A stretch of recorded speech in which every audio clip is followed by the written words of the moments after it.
a family comedy છે.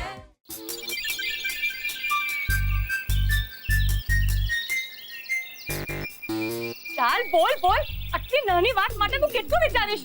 અરે બેની આખે આખો માણસ બગાડવાનો છે, જરા વિચારવા તો દે. જવા દે, તારાથી કઈ નથી થવાનું.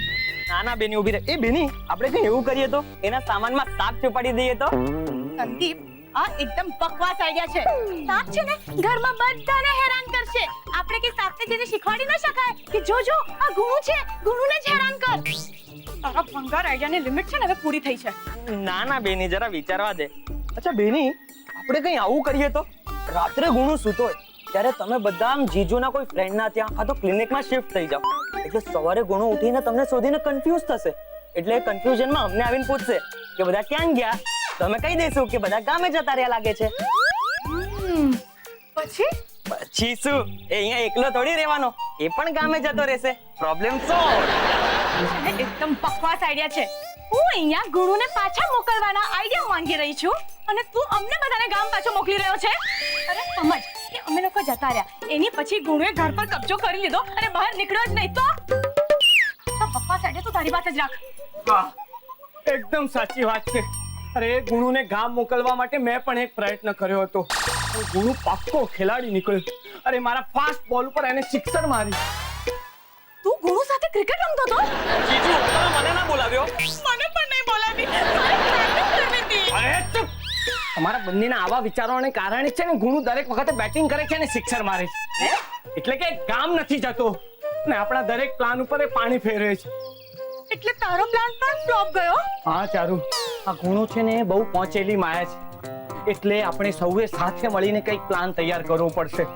ચાલો, આ ગુણુ છે ને ઓક્ટોપસની જેમ આઠે દિશામાં પગ ફેલાવીને આપણા માથા ઉપર ચડીને બેઠો છે.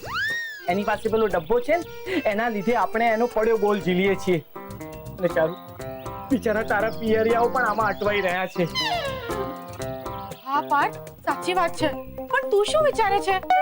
જો આપણે બંને જો સાથે મળીને વિચારીએ ને તો ગુણુને ભગાવવાનો કોઈ ના કોઈ રસ્તો તો મળી જ જશે. ના ચારુ, આ ગુણુ માટે આપણે બંને પૂરતા નથી.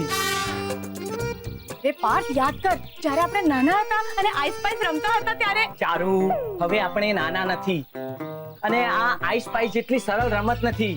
આ સ્વજનોની રમત છે. અને આ ગુણુ છે ને સ્વજનોને સ્વર્ગસ્થના નામે ઉઠક બેઠક કરાવી રહ્યો છે. આપણે સૌએ હોશિયારીપૂર્વક કામ લેવું પડશે. હવે આપણે શું કરીશું? મને લાગે છે કે આપણી ટીમને સ્ટ્રોંગ બનાવવી પડશે, એટલે કે મજબૂત બનાવવી પડશે. એના માટે આપણે દિશાને જોડવી પડશે. પછી આપણે ત્રણે સાથે મળીને કંઈક વિચાર કરીએ. એમ તો સોરી, હું તમારી ટીમમાં નથી. ચાલુ, પાર્થ, તું સારી રીતે જાણે છે કે મને દિશા સાથે 1 મિનિટ પણ નથી ફાવતું. મને ખબર છે ચારુ, પણ અત્યારે આ સમય જુદી રીતે વિચારવાનો છે. અરે અત્યારે આપણે સૌ ફસાઈ ગયા છે, એટલે સાથે મળીને આનો ઉપાય કાઢવો પડશે. અરે પણ દિશા, જો ચારુ, મુસીબતમાં છે ને દુશ્મનનો પણ સાથ લેવો પડે, એ વાત તું ન ભૂલ.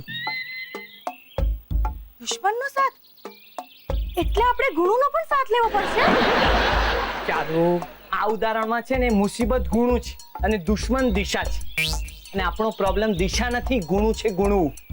ઓહ હા, સોરી. It's okay. અને જો ચારુ, તું ને દિશા સાથે મળીને કામ કરો છો ત્યારે કેવી કમાલ કરો છો ને. યાદ કર નટવર નાટકવાળાને તમે બંને કેવો પાઠ ભણાવેલો એને તો પછી. અને જો ચારુ, આપણામાં અંદરો અંદર સંપ હશે ને તો બહારની કોઈ પણ વ્યક્તિ આપણને સતાવી નહીં શકે. ઓકે, સમજી ગઈ. પણ મારી પણ એક શરત છે. શરત? અરે પરિવારની સમસ્યા ઉકેલવા અને પતિને સાથ આપવા માટે પણ શરત? ઓ હેલો, આટલો ડ્રામા કરવાની જરૂર નથી.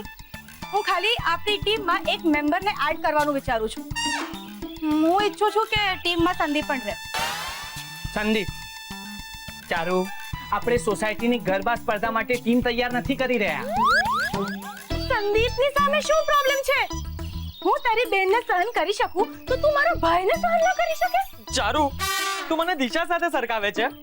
Okay Sandeep, okay. દિશાએ સાંભળ્યું નથી એટલે વાંધો નથી. પણ મેં તો સાંભળ્યું ને. ચારુ, આ જો તારો ભાઈ છે ને નાની નાની વાતનો પણ ઇશ્યુ બનાવે છે.